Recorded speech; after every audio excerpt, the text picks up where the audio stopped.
All right, the first thing we're talking about today is SUPERWhoLock, a horrifying Tumblr memory that originated in 2011. We were quite possibly the most annoying online community in history, and this series was born and bred out of Gen Zers trying to claim it as their creation when the oldest of Gen Zers at the time was 14. When the fandom originated. So, no, you created nothing, and I'm not quite sure why you want to claim this. This is not the hill to die on. The online horror belongs to millennials. Also, if you had really created it, you wouldn't want to claim it. It was a terrible time of hijacking posts that had nothing to do with us, and the wildest of fan fictions. Its existence was a flash in the pan and came crashing down almost as quickly as it rose to dominance, and with long hiatuses between seasons of Sherlock and Doctor Who, and the decline of quality in Sherlock and Supernatural, paired with the fact that the main fan base simply grew up, SUPERWhoLock ran out of steam. Though jokes of a resurgence emerged with rumors of a Sherlock season 5, David Tennant returning to Doctor Who for yet another anniversary special, it's a fandom that never needs to see the light of day again, and for most of us, it's an embarrassing memory. But we're going to explore why these shows had such a chokehold on the internet, why they seem to pair together so well, and why we all simply stopped caring. So we're going to start with Supernatural, the basis of SUPERWhoLock, the emotional demon fighting show that ran for way too long. Look, I love the show. I find deep emotional connection to it, and it quite literally saved my life. I've been to a convention. I've met the cast members. I've spent money on merch, and I had Dean's necklace that I wore until it fell apart. But the show went on for far too long. I stand by seasons 1 through 4 without hesitation. 5 through 7 were still good, and I will not take criticisms on them. 8 through 10 were questionable, but at that point, the fandom fell victim to a sunken cost fallacy, and it was too late to stop watching. 11 through 15 simply showed our dedication to the boys, as there was nothing redeemable about those plot lines or their execution. But as I revisit how the SUPERWhoLock fandom emerged and evolved, I must revisit the shows themselves, and we are starting with season 1 of Supernatural. So, first of all, one of the things I love about the Supernatural pilot is that they set up the world so well through dialogue. It's natural, and it's not a big exposition sequence or a big exposition dump, which is a common problem specifically in science fiction or fantasy genre. And as much as I love Jared Padalecki, his acting in the first season is so bad. It's breathy, it's awkward. Jensen was always perfect, but he looked like such a baby. My husband looked at me and asked, how do they both look like the younger brother? Because Jared's tall, but he had a baby face, and Jensen had a baby face at the beginning. It was just funny. The Monster of the Week structure worked so incredibly well for this show, and the fact that it was able to eventually move away from that and maintain its quality for a little while and its audience is really incredible, and something that's kind of rare in television. It's arguably the only show that has been able to do something like that. Yeah, Buffy the Vampire Slayer had bigger and badder plots going on, but I would argue that until the end of season 7, it was at its core still a Monster of the Week kind of show. The first major, impactful episode of season 1 is episode 6, Skin. It really shows Sam's history in between hunting and when Dean found him. It exposes both Sam and Dean's insecurities, and it really breaks open their relationship for the audience, and kind of how Dean felt about Sam leaving the family business, and how Dean felt about having to be the one to carry it on with their father. Season 1 did a really excellent job of giving us history on the boys. Just a couple episodes after Skin was Home.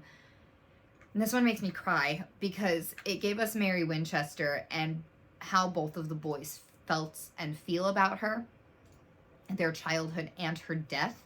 I cry like a little bitch baby at this episode every single time I watch it. My mom died when I was little, so Mary protecting her boys from beyond the grave is something that really, really gets to me. I think she literally says to the poltergeist, keep your hands off my son. And it just fills me with emotion every time. Season 1 did a good job of focusing on the Monster of the Week stuff with a vague air of the boys trying to find John and Sam having very specific abilities. They crept that in really early, and it was very clear that there was a bigger plan from the start. It's with some science fiction shows, you'll see the Monster of the Week, and then they're like, oh, this big thing is actually happening. And you're like, but out of nowhere, though. And Supernatural did a really good job of kind of giving us nuggets of it so that it didn't come out of left field when they go into the Sam part demon blood thing. In Scarecrow, we have the first Sam and Dean crack from Sam wanting to follow their father to California and Dean wanting to do basically just what he's told. Now, them going separate ways becomes a reoccurring thing over the series. But this is also where we get first introduced to the first round of Meg. I find it funny how we were introduced to the idea of demons pretty immediately, but the rest of like the biblical aspect and the biblical characters don't come in until season 4. It's just an interesting balance. It was clear they had a plan from the beginning. And I know Eric Kripke had this laid out through season 5, which is why those are what are considered the show being good. Anyway, after their first brotherly fight moment, we see them reconcile pretty hard in the very next episode, Faith. The core theme of this show is family, and in all of season 1, I think having these 2 episodes back to back showcases that. Sam continues to try and escape his family destiny and the family business, but Dean and his love for his brother keep pulling him back into the life. When John finally enters the picture in episode 20, we see him continue to be a bad father. He only really reunited with his boys so that he could find the cult, so that he could kill the thing that killed Mary. Now, I'm sure I'm going to have a lot to say about John Winchester being a bad father as the series continues, because even after his death, we are constantly reminded how much he screwed these boys up. But that said, at the end of season 1, we also bring in the boys' real father figure, Bobby. Dean even says it in the last episode. He'd be furious if I wasted a bullet. He would not be proud of me. He'd tear me a new one. And that tells us enough. Also, the way that John rips into Sam after his son chooses not to kill him because he was possessed by a demon. So the entire show really centers around folklore and superstitions at the beginning.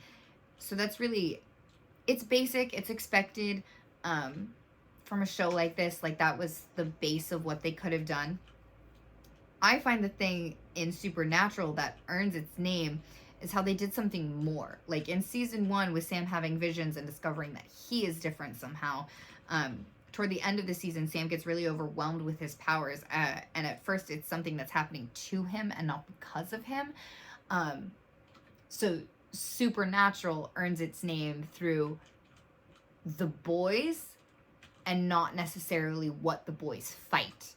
And I think that's something that the show did especially good in the early seasons, keeping it more. You know, they always gave us something one step further than just, oh, they fight the things that go bump in the night.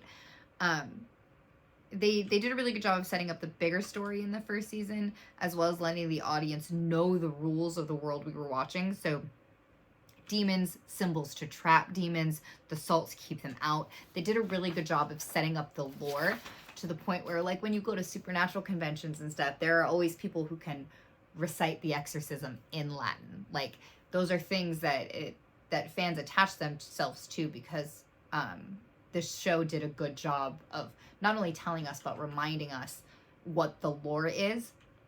And as someone who loves science fiction and fantasy, that's something I really appreciate, because one of my biggest pet peeves in science fiction fantasy is when the writers write themselves into a corner because they don't understand the rules of their own world. I'm looking at you, Vampire Diaries. Kai is a vampire. Kai gets bit by a werewolf. Kai should be dying now.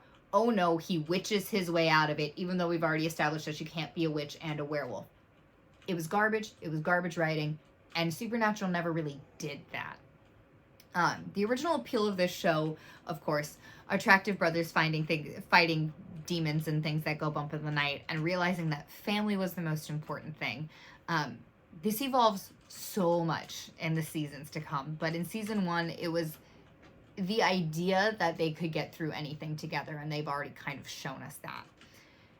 Next, of course, is the first seasons of both Doctor Who, which, of course, we're talking about from the reboot, and Sherlock, and then we can draw some conclusions about what drew us in the first place and what drew these shows together.